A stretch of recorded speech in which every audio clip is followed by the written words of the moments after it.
I'm gonna be a pilot. Best in the galaxy. Heard about a job. Big shot gangster putting together a crew. Who are these guys? Han Solo. Lando Calrissian. Whoa, is that a Wookiee? On May 25th. If you come with us, You're in this life for good. you in? That's yes. Solo, a Star Wars story. Nothing will stand in our way. I find your lack of faith disturbing. I will finish what you started. Who are you? I'm no one. There are stories about what happened. It's true. All of it. The Force. It's calling to you.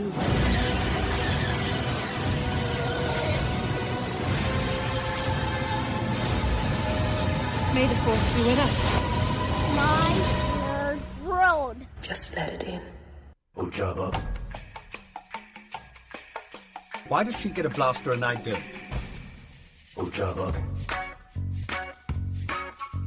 You know, I just realized that of potential cameos that we could get, and I don't know anything. Well, all right. I know maybe one thing, but I don't know for sure. I will not share it with you. I made the unfortunate mistake of popping over to the Reddit's leaks page, and somebody put in a title, something that may be referencing something, and I clicked away as if I can see it already, right? But I saw it. I don't know how it would fit in. And if you know what I'm talking about, please do not, between now and Thursday, do not address it, because I'd rather still, even if this thing that I saw is in the movie, I'd rather at least act like I can forget about it between now and Thursday. That being said, one cameo that I hadn't really thought about the potential of in Solo: A Star Wars Story was Maz Kanata. That'd be kind of cool. There's a lot of things that I think the whole movie is going to be cool. And welcome to episode 124 of the My Nerd World Star Wars podcast. I'm your host, Jon Justice. So glad to be talking with you once again. Last show before Solo: A Star Wars Story opens up. As I mentioned in last week's episode, I've been having all kinds of issues with this root canal that I had back done on the 10th. Today is the first day that I'm actually, almost feeling normal again. And I'm not going to get into it because I don't want to waste any time. We're here to talk about Star Wars. We're not here to talk about my teeth woes. But needless to say, I've just had a hell of a time the past week and have been not kidding, utterly miserable. And my biggest concern was that I wasn't going to get better before this Thursday, before Solo: A Star Wars Story opens up. And it looks like now I've got everything under control. I know what it is I'm dealing with. Nothing long term. It's just an after effect of having my jaw pushed open for 5 hours a couple of weeks ago that sprained it and has been causing me headaches and all this nonsense. But I'm feeling good today. Have not had to take that many painkillers, just, over-the-counter Tylenol. But I'm glad to be with you. Thanks for letting me vent. Let's, talk about some Star Wars. Something inside me has always been there. But now it's awake. And I need help. So here's the deal with the show this week. I have a little bit to talk about in regards to Solo. More in line with how I am sort of celebrating in my fandom leading up to the movie, and some observations that have come about in my getting ready for Solo: A Star Wars Story here in just a few days. We do have one bit of news, and that is the announcement of Celebration taking place in Chicago next year. We'll talk a bit about that. And then we're just going to get through all of the listener feedback. We have listener feedback from the previous show that I haven't had a chance to get to. You've reached out again after last week's show. So the bulk of the show this week, heading into Solo: A Star Wars Story, is going to be me responding to your amazing comments. And again, I can't thank you enough for listening to the show, for downloading the show, and for responding. It really does mean a lot to me. So I have been I'm getting more and more excited, obviously, for Solo. The past week has been difficult because of the issues that I've been faced with, and I honestly, it's been not even fun to go and watch movies just because it's been so nerve-wracking. I did get out this weekend to see Deadpool 2. Didn't really care for it. I think that might be because it's a hot mess of a movie. Also might be because I was a bit of a mess watching the movie, so I'm going to have to go in and see it again. But this, again, goes back to how concerned I was that I was not going to be feeling well going into Solo, and you don't want who wants to feel like crap going in to see a Star Wars movie? But I know me, and I know that when the movie comes out, I'll be seeing it many times in the theater, but I'm going to want to consume a lot of Star Wars. So I've been holding back on a handful of the movies because I know that, I'm going to want to watch something Star Wars related after I see Solo. And so I've been holding off on watching The Force Awakens and The Last Jedi. I haven't watched them now for a couple of weeks. I've been holding off on watching Rogue One because it takes place within, that sort of timeline. So I'm going to want to watch that. And it's been quite a long time, at least a month or two actually now, since I've seen Rogue One. So I decided to go back and watch the prequels. And I'm going to watch all three of the prequels leading into Solo on Thursday. And right before I went to record the podcast this week, I actually was watching The Phantom Menace. And I'm not going to go down the road of talking about the flaws of these movies. I am going to say I like these movies. I really, really do. And The Phantom Menace will always hold a special place in my heart because there was such a big deal made about Lucas's return to the Star Wars galaxy. Now, granted, people had, and like I said, I wasn't going to do this, but I'll just say it in this way. People have had their issues with the prequels, and it's fine. I like these movies. I love these movies for what they are. I love these movies for what George Lucas wanted them to be. I also love these movies for what they could have been, but at the same time, we're never going to get these movies again. I don't think these. I mean, you'll see the original trilogy remade before you see the prequel trilogy be remade, and I don't think the prequels get enough credit for the story that they tell. For as many problems that people may have with the execution of it, there's some really amazing story arcs in those three films. And of all the Star Wars movies thus far, the prequels, and I've said this before, they are the most consistent of the trilogy. They flow the best into one another, even better than the original trilogy. That's not to say the original trilogy isn't better. That's not to say that The Force Awakens and The Last Jedi aren't better movies.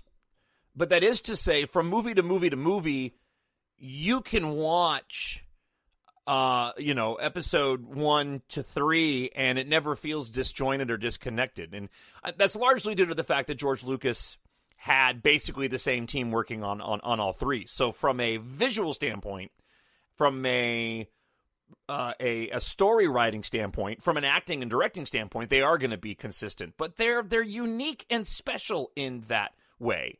They're more closely aligned with the Lord of the Rings movies and the Hobbit films, Planet of the Apes, in how they are so consistent with one another.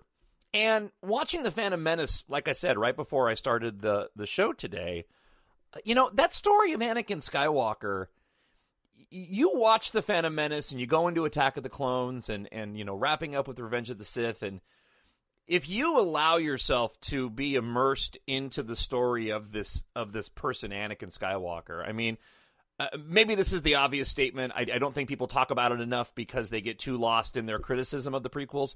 But that's a fantastic story and a very tragic story. And there's so much depth involved in the story of Anakin Skywalker that, again, I just don't think it's enough credit.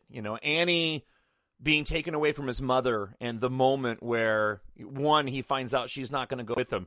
2, he doesn't want to go. Qui-Gon is taking this kid under his wing because he thinks he's found the chosen one. And that moment between Shmi and Anakin where she she said, don't look back, and prior to that, she does the, what does your heart tell you? Then we will see each other again, but knowing that when they do see each other again, it's only for a brief moment before she dies, which is so pivotal to Anakin's turn to the dark side. And so much attention has been paid to Kylo Ren and to Ben Solo. These are the most recent films, and a lot of discussion, way more discussion on this podcast about those movies than I have the prequels in the past of Kylo Ren's arc and what that means and where is he heading and is he going to be redeemed. We already have this really amazing tale over here in episodes 1, 2, and 3 that tell an equally compelling story. And I can't help but wonder if part of the reason why people don't like the prequels is a lot of the same reasons why people don't like The Last Jedi. A lot of people, and this is not a dig on anybody, just don't need or want or have a desire to have that emotional thread, whether it be a relationship, whether it be a lack of a father figure, right? The growing up as a teenager, what that means. You certainly had those daddy issues in the original trilogy, but we were, for those of us that are older, presented those themes and ideas at a really, really young age when it was more relatable as kids because we were still under our father's wing, living, under the roof that our fathers had built for us. And I think there's a lot of people out there that they didn't like the romance part of Attack of the Clones and beyond the acting part of it. I think even if the acting had been spot on, if you had those emotional connections between Padme and Anakin be as well directed as what we saw in The Force Awakens and certainly what we saw in The Last Jedi. 3 different directors, 3 different styles. George Lucas had a very specific vibe and style that he was going for, more representative of the 30s and 40s and kind of what he related to as a kid, being whiny and bratty. Make no mistake, Luke was whiny and bratty too. We only need to, mention I'm going to Tashi Station to pick up these power converters, right?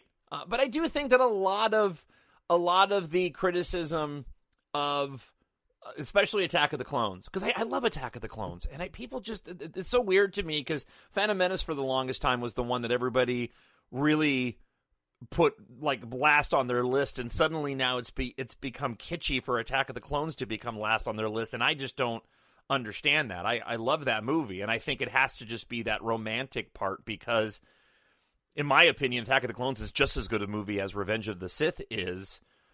But you're not in that moment of Anakin and Padme and that developing relationship nearly as much. And so it was funny to me because my choice to watch the prequels leading into Solo was based solely off this idea that I wanted to consume some Star Wars before Solo, but there were other Star Wars movies that I knew I probably wanted to watch more than I did the prequels after I saw Solo to sort of feed my desire to consume more Star Wars. And yet I find myself being very satisfied once again in watching these prequels for what they are and for what George Lucas made. The pacing is different.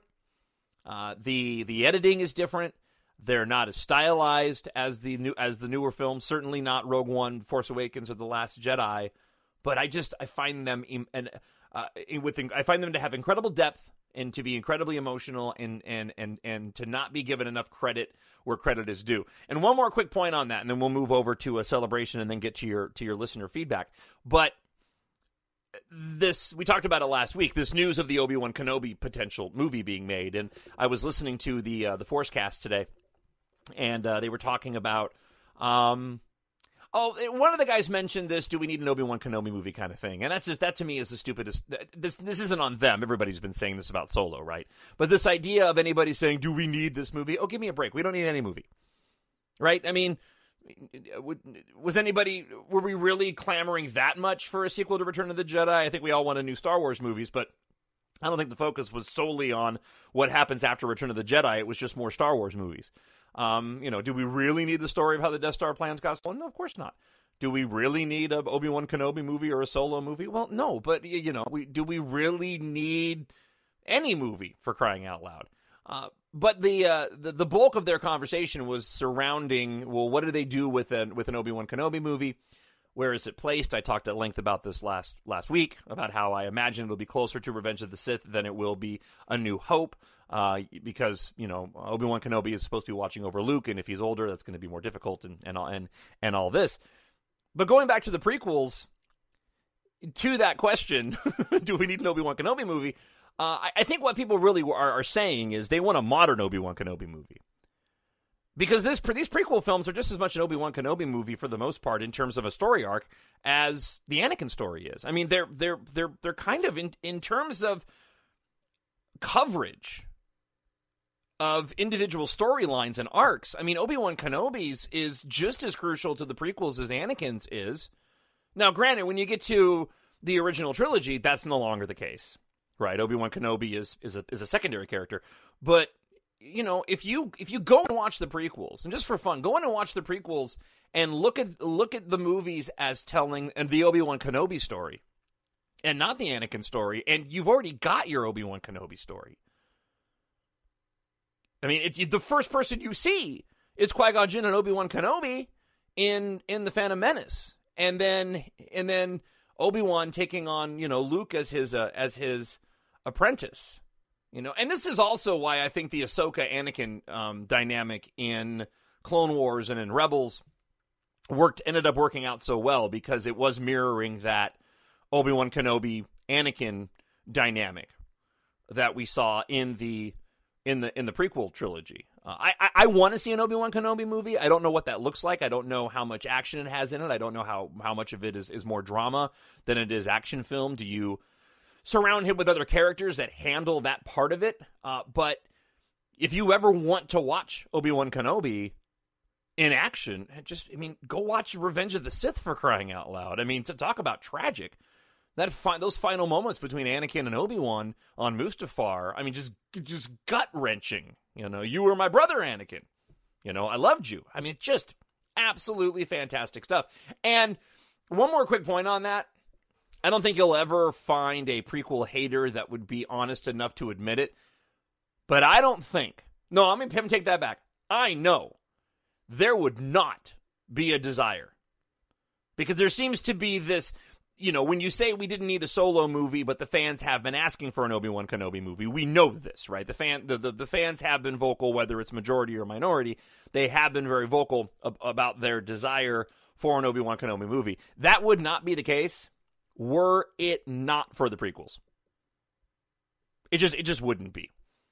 And you can trash the prequels all you want, but I don't ever hear anybody trashing Ewan McGregor's portrayal of Obi-Wan Kenobi. And in my mind, you can't hate the prequels that much if you liked watching Obi-Wan Kenobi in the prequels, because you know what? He's like in the prequels like a lot.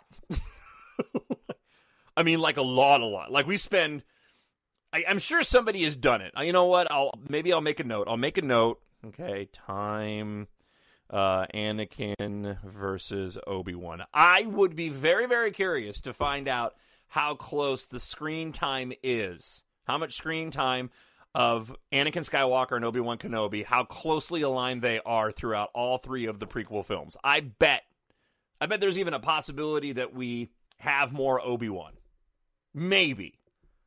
But even if it is Anakin, which would make more sense, obviously, I bet that time is pretty darn close. I need someone to show me my place in all this. Star Wars Celebration has been announced for next year. They skipped this year. Chicago, which I am happy and disappointed at. I'm happy because it's driving distance of where I live here in Minneapolis. I'm sad because I was kind of hoping it was back in Anaheim because we were going to do a whole family trip and go to Disneyland.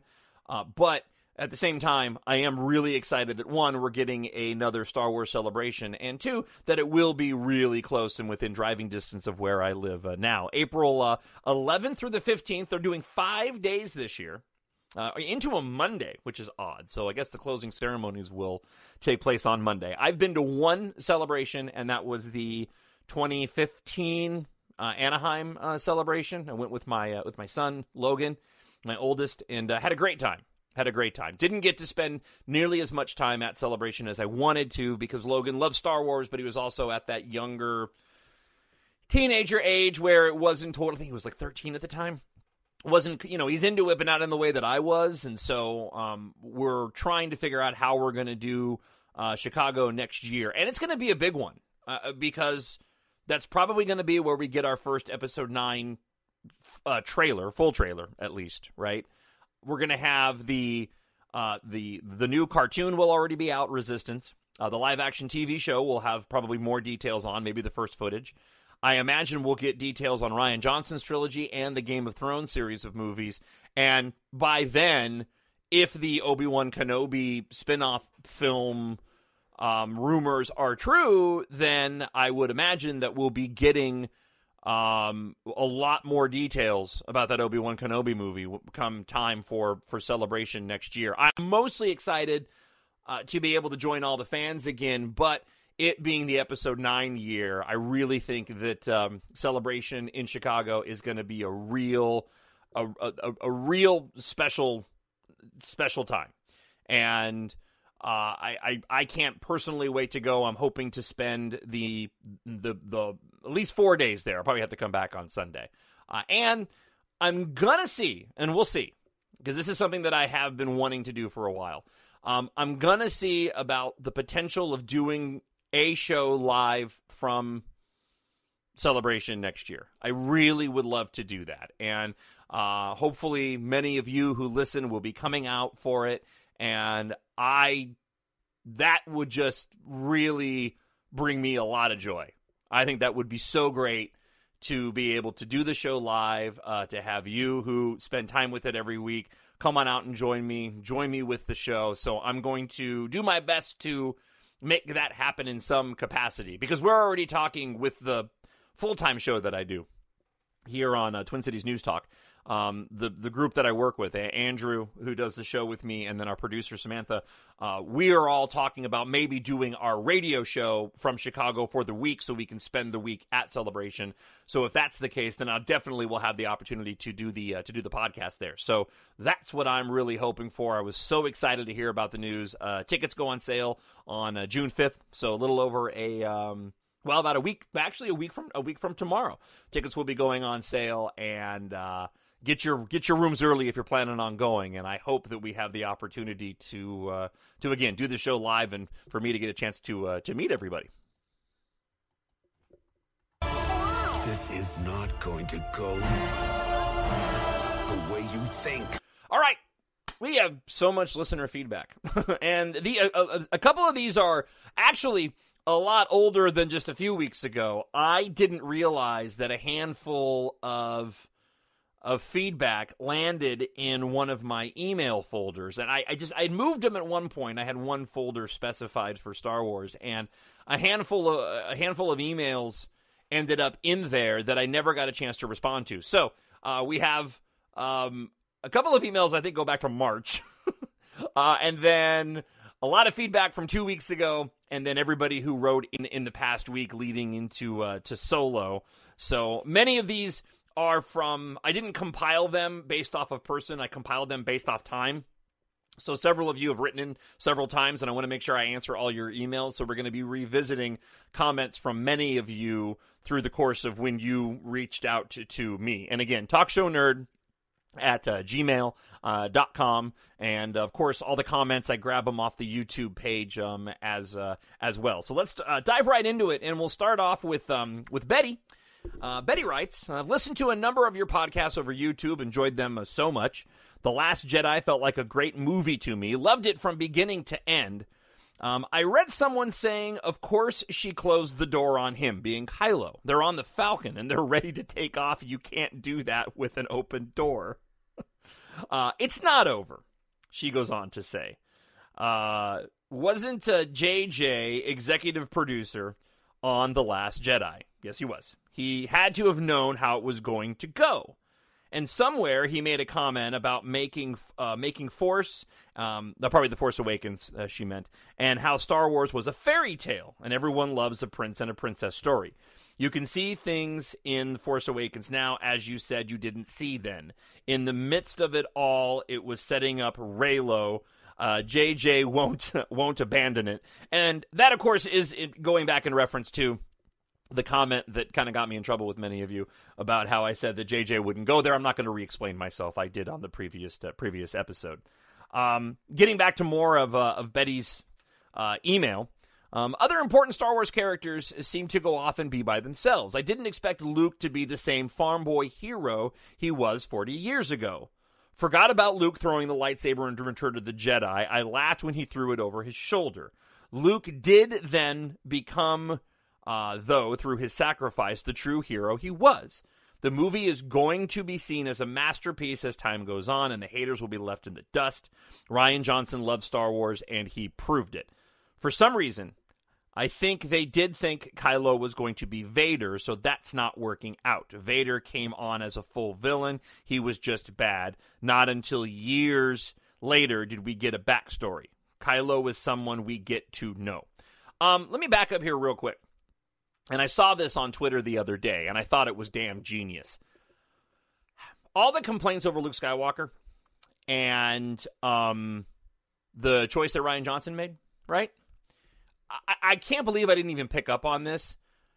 Anybody who liked The Force Awakens and didn't complain about it, but yet was pissed off at The Last Jedi because of the decision that Rian Johnson made to take Luke in the direction that he did, wasn't paying a close enough attention in The Force Awakens.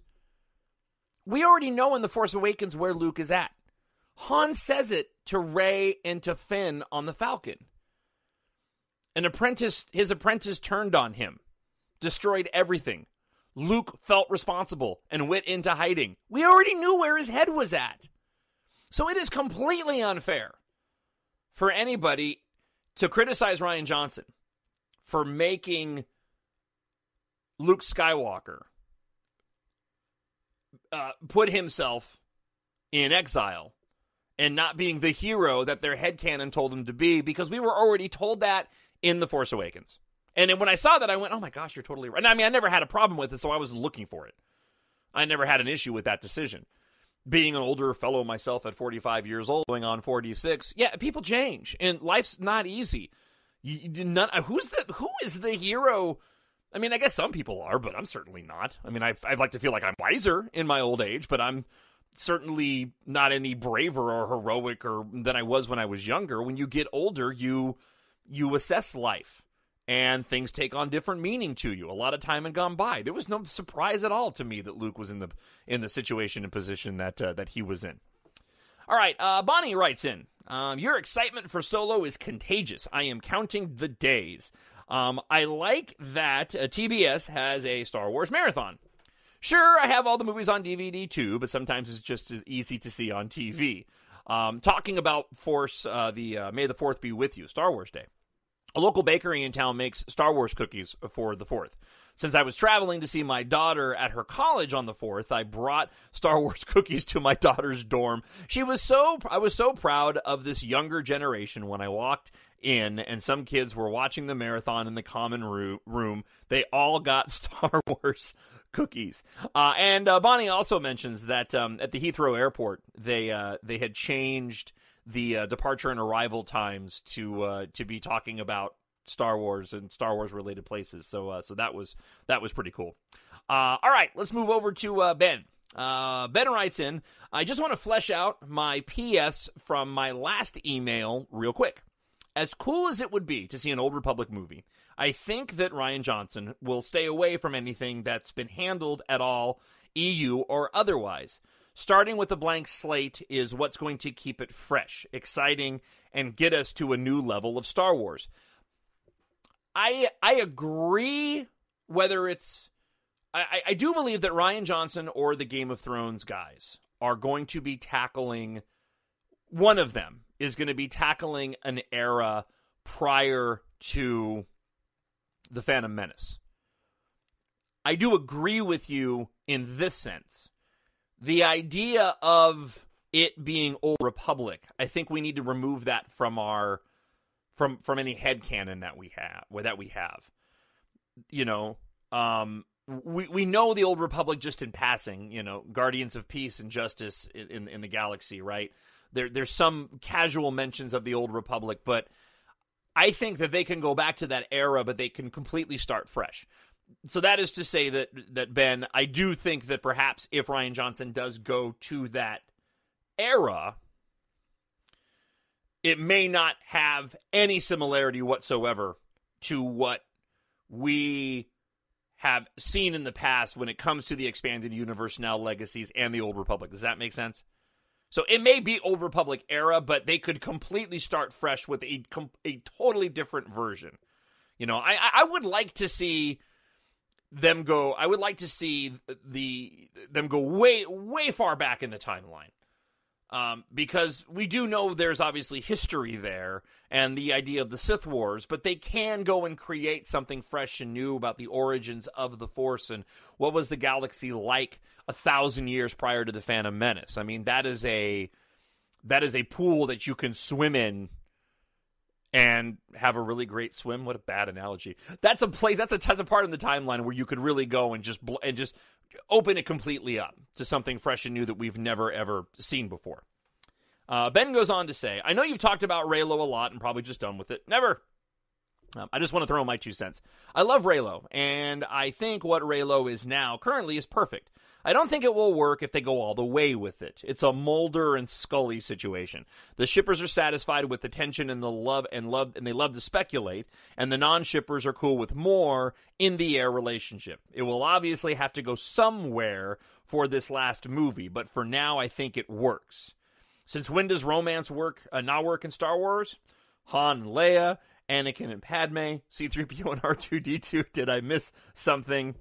Thanks again, Ben. I just read somewhere that he's not writing in the Old Republic era. That was his sort of PS on that. I haven't heard anything either way. I do expect that once Solo is out and we get into the summer, we're going to have this big, massive gap, and the only thing coming in the fall is that Resistance TV show. I think we're going to get a bunch of announcements come the end of the year about the Game of Thrones movies, Rian Johnson's trilogy, and of course the spin-off movies, you know, and all of that leading up in promotion to next April with Star Wars Celebration in Chicago.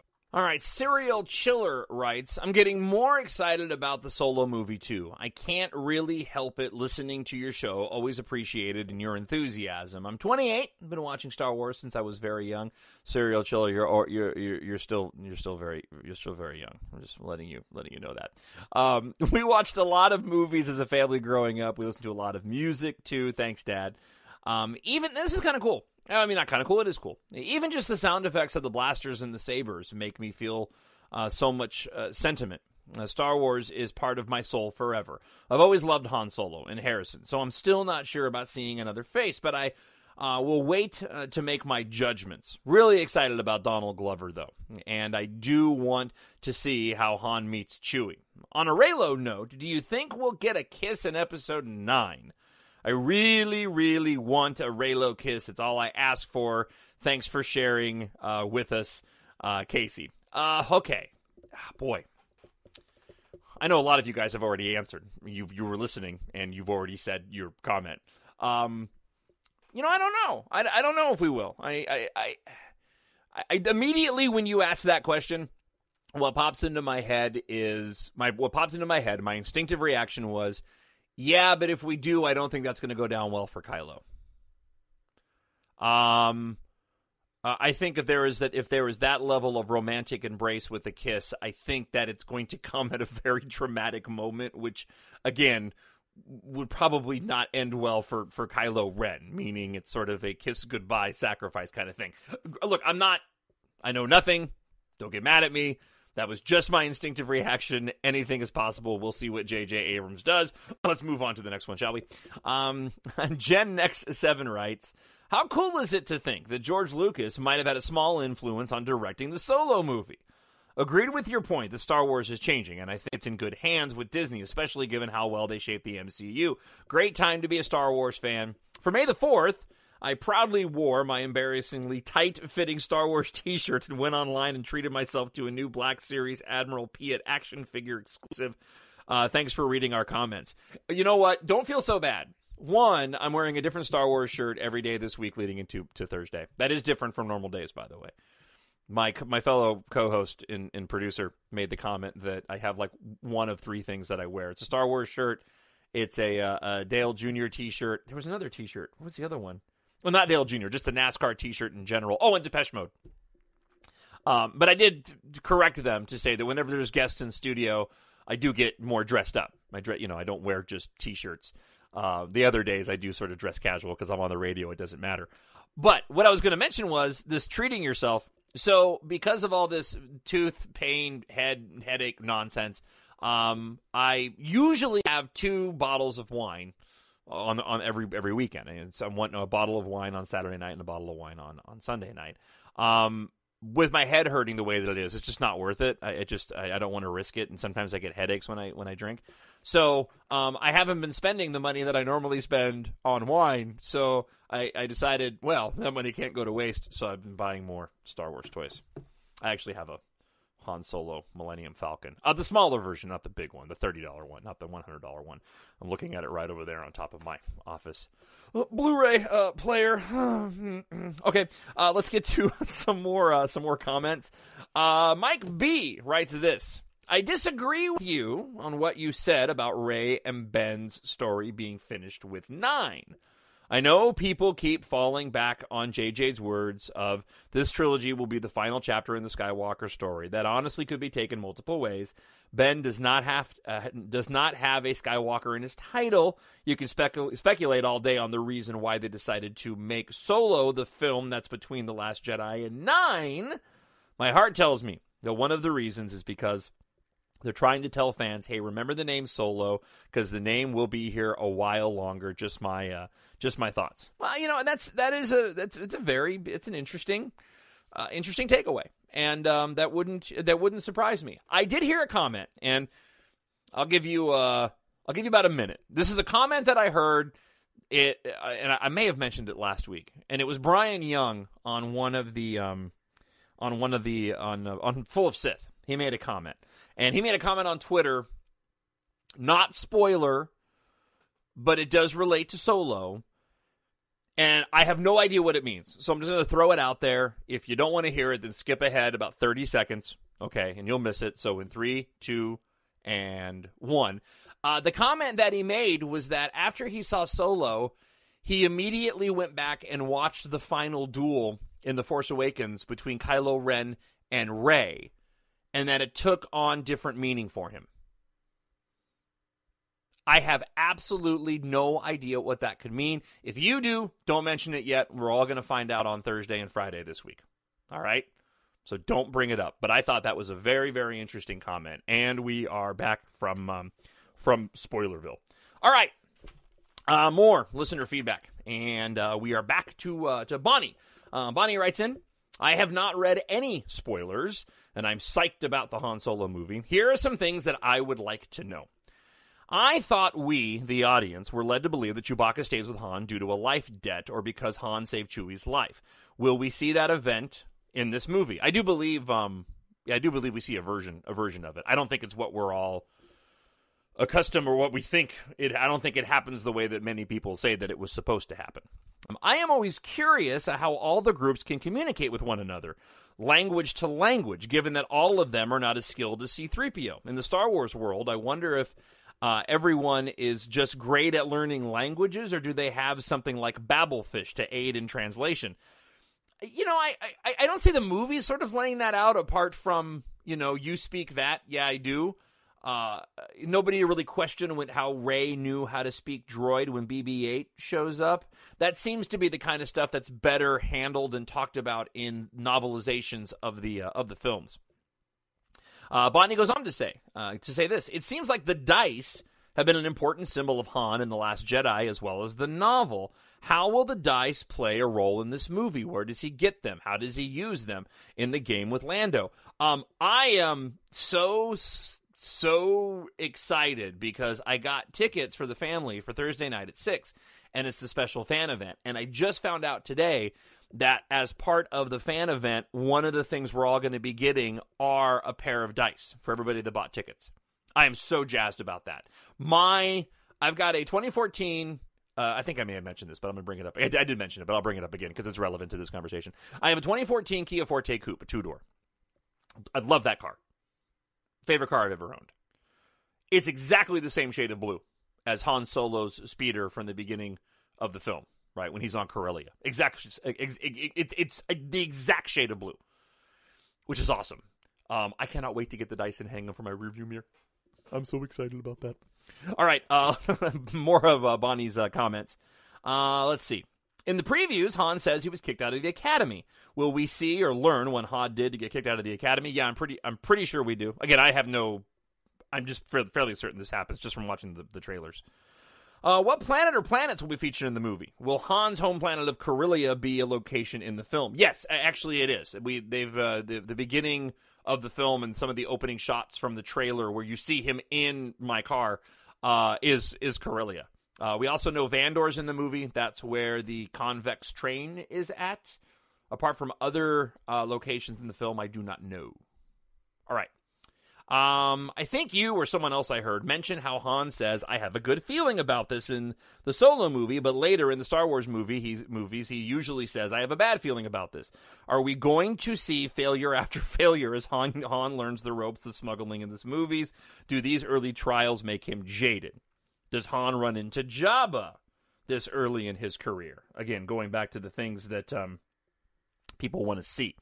Relating to the YouTube comments about Ben and Han, I got to agree with Misconduct, Teeny243, Jennifer Oliver. I would like to see some of that Solo heart. I would love to see that Solo heart that is making it difficult for Ben to be a true dark sider. I loved Misconduct's observation about Ben killing Snoke, that it did appear to be unplanned, reckless, flying by the seat of his pants action, and something Han Solo would totally do, which proved successful. Funny, Kylo was successful when he pulled a play from his dad's playbook.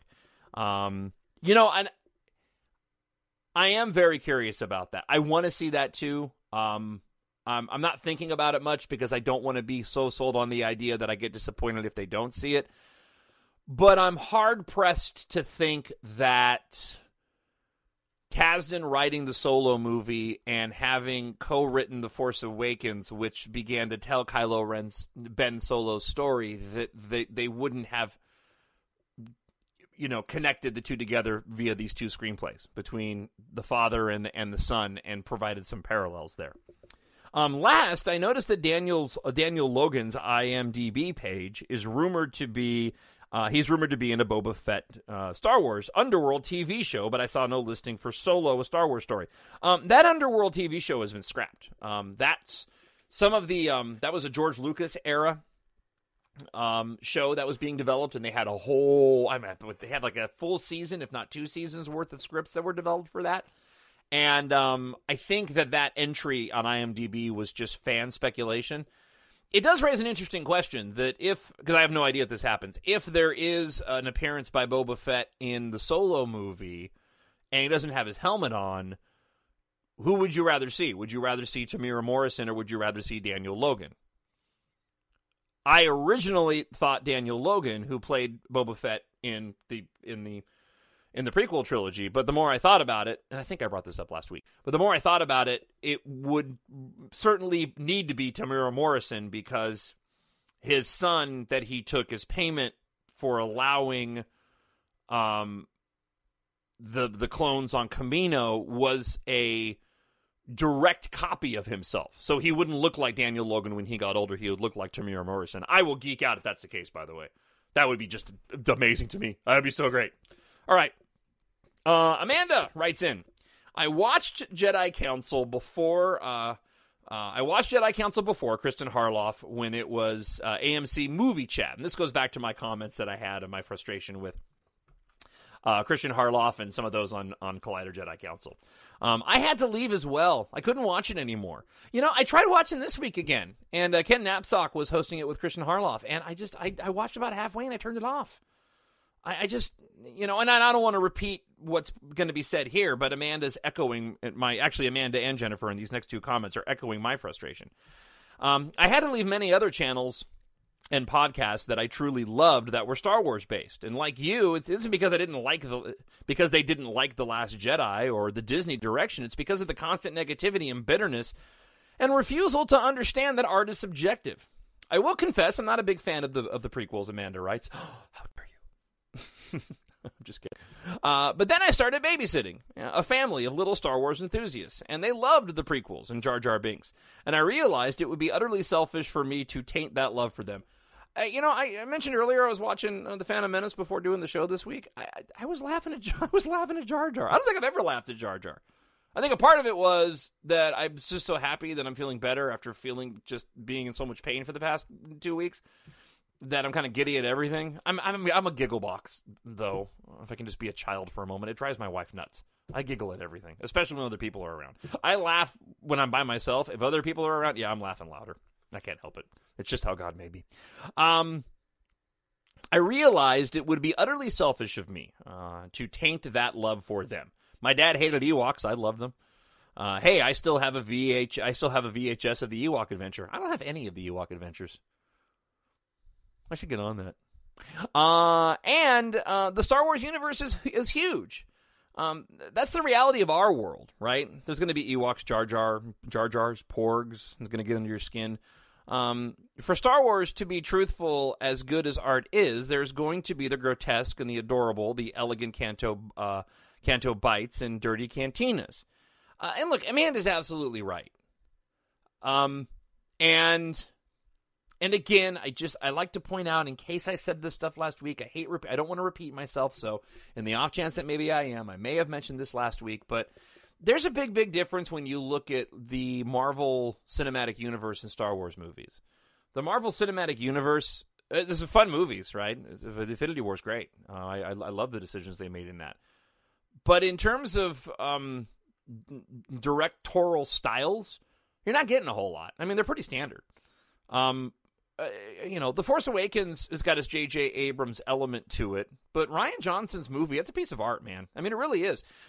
Even Rogue One has a very specific aesthetic to it, and certainly Solo does. I mean, a lot of people have been talking about the movie's pretty dark, and that the cinematography is really great. You're getting a wide variety of styles in Star Wars, much more so than the Marvel Cinematic Universe. Now, that being said, I will mention that, again, when it comes to a cohesive trilogy, the prequel trilogy, they all do look the same. They have a very distinct style to them, but they all do look the same. All right, getting back to Amanda's comment. I think Christian Harloff and the other guys like him are actually contradicting themselves. I feel like the little kid when you bring your Lego set to combine with your friends, right? All those friends see your Legos and do not like them because they're oddly shaped or the wrong color or something like that, when all the Legos are made in their very design to fit together.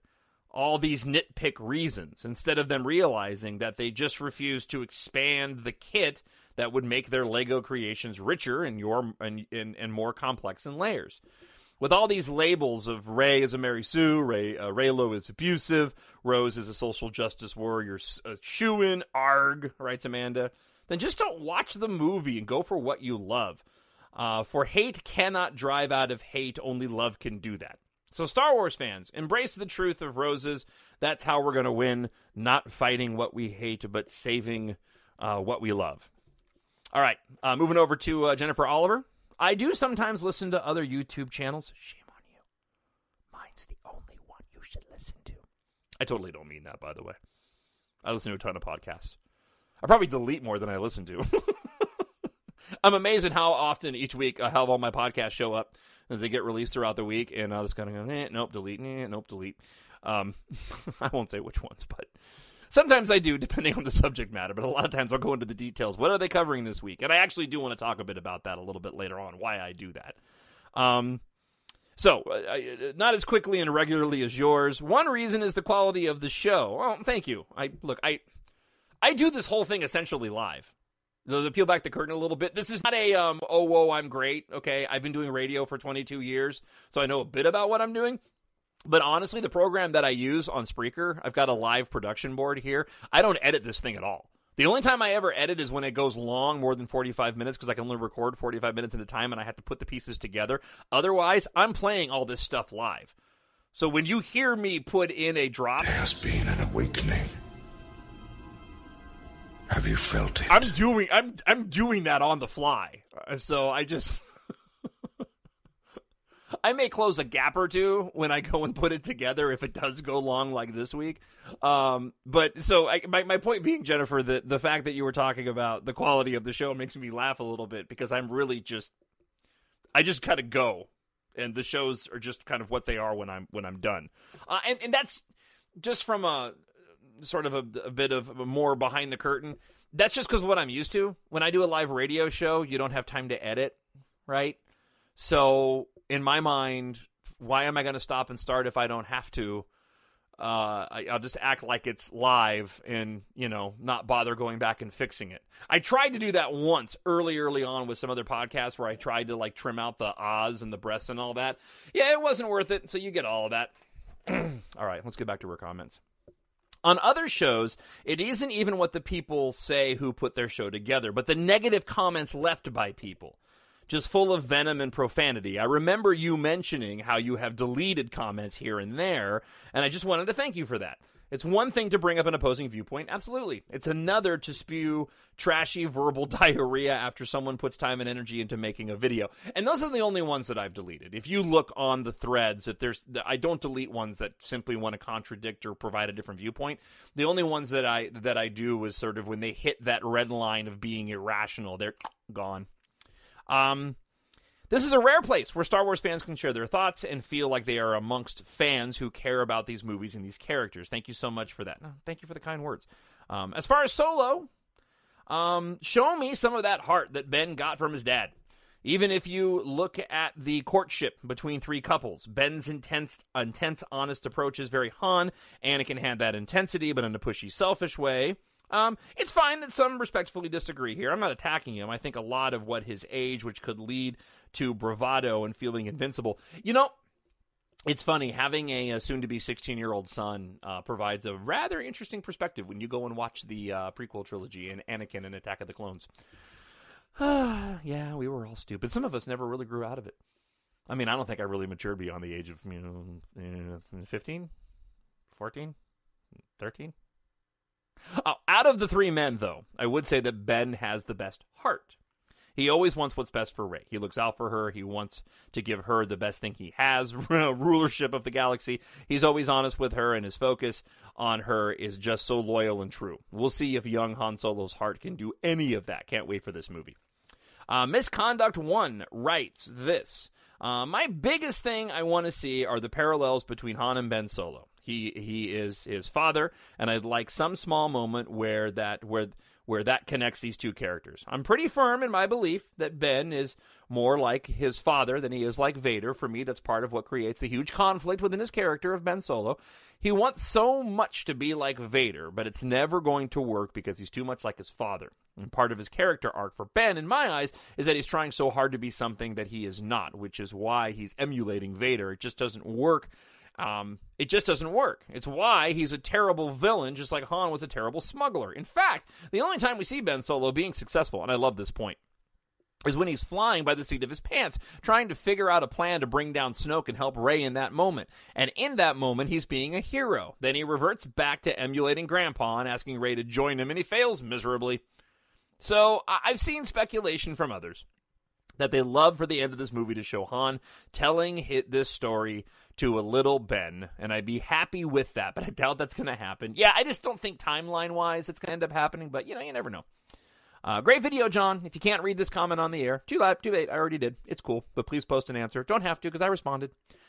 She also added this.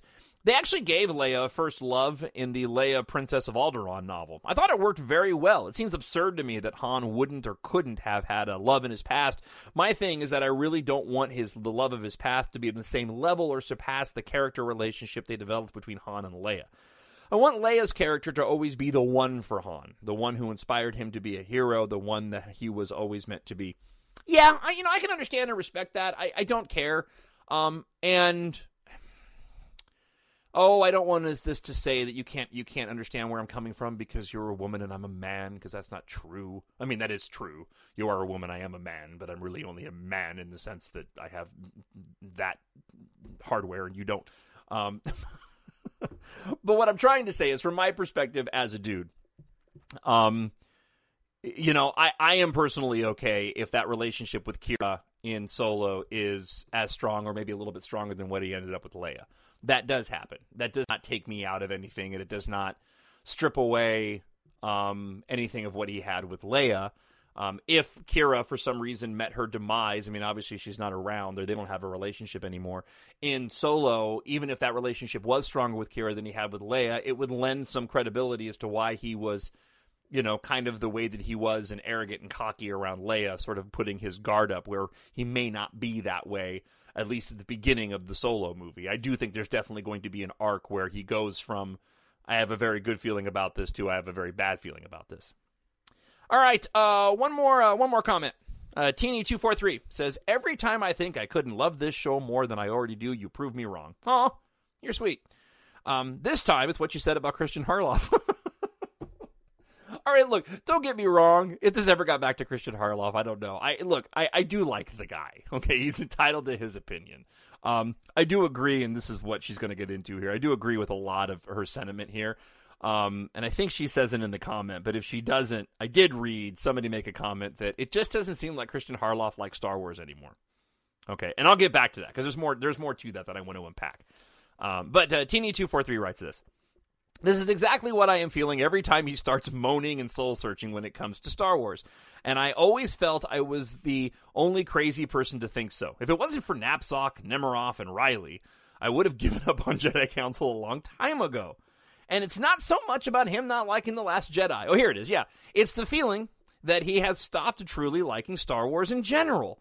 They mostly speak about the business side of things these days, about the box office, about the director changes and whatnot. And while I think these things are interesting as well, I'd like to hear more of the crazy theories, the explanations of plot lines and all that stuff, and all that I get from this show. Oh, thank you. As to your Solo question, I guess I could write down a thousand things, but I will limit myself to just one. Snoke said to Kylo Ren that he has too much of his father's heart. That's what I really want to see. That big Solo heart that makes him a better person than he himself wants to be. I hope you're feeling better now. Those root canal operations can be tough. Dude, tell me about it. All right, so thank you again to everybody who commented throughout the course of the past few weeks. I'll say it right now just in case I forget before the end of the show, that Friday, so I'm going to see Star Wars, to see Solo on Thursday, and I'm also going to see it at 10:30 on Friday morning. My intention is when I get done with that second screening, I will come back and record my full commentary, spoiler, all the whole nonsense. There won't be two shows, non-spoiler and spoiler. I'm going right into it. You can decide, based off of when you see it, when you want to listen to it. So that should hopefully be out as of Friday. So just a handful of days from now. So let me wrap up on this. Going back to the people that may not act like they like Star Wars, mostly speak about the business side of things. Part of the reason why I started doing this show was obviously my love for Star Wars, and I can't talk about this stuff on my radio show on a weekly basis or else I'd get fired. But a lot of the reason why I started the show was because of what I didn't hear in other shows. And, I mean, on top of my wanting to express my opinion of Star Wars.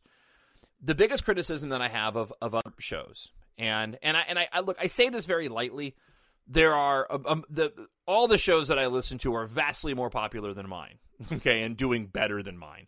I don't do a ton of promotion of the show. I put it out there. You guys find it. It's great. I'm happy. I get feedback that's spectacular about everything is all fine in the universe.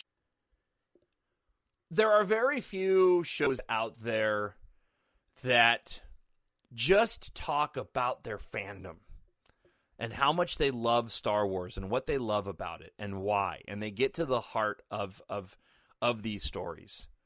There's some that do a good job, right? There's a Brian Young at Full of Sith. We may end up disagreeing in terms of politics, which is likely the case with so many people when you look at their stuff on Twitter. But I don't really care, and I hope you don't care, right? Star Wars unites all of us.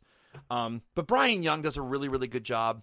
He cares a lot about Star Wars, and you can tell when he talks about it. He's very passionate about it. Sky Talkers, they do a good job. Who Talks First? For the most part, everybody's got their own thing, but they do speak to an emotional side of it.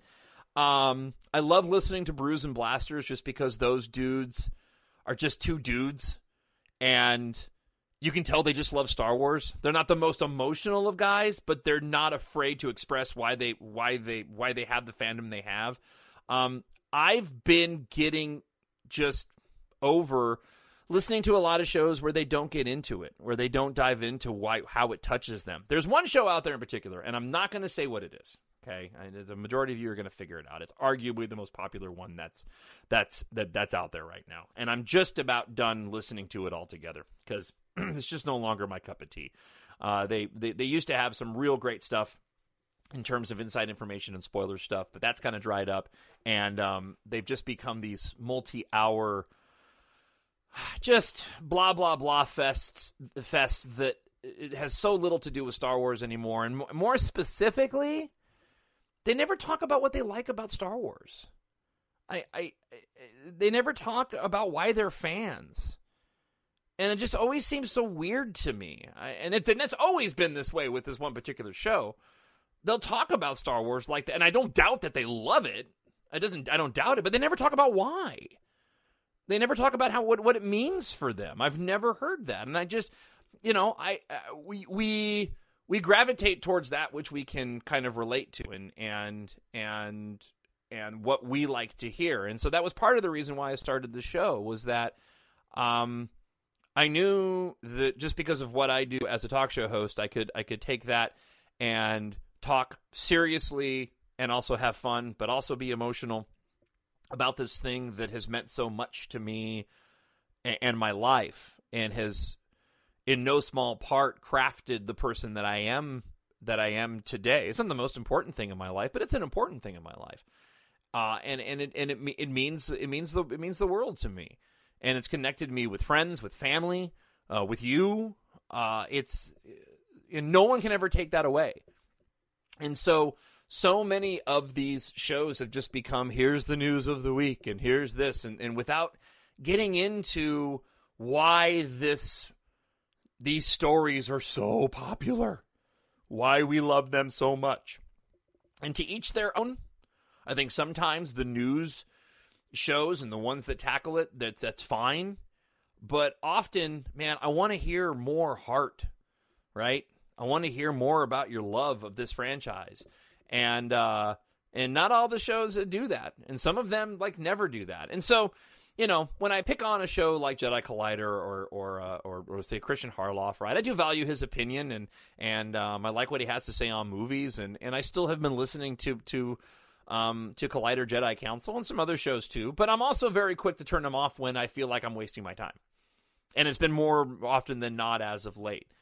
And the further that people distance themselves from going back and when you hear more about the negativity and all the things that they don't like of what's going on right now, and you don't get back to the whole reason why they love this franchise in the first place, it's just, I feel like I'm wasting my time. So, but to each their own, right? Again, I'm talking about shows that are immensely more popular than mine, so who am I to talk? All right, thanks once again for checking out the show this week.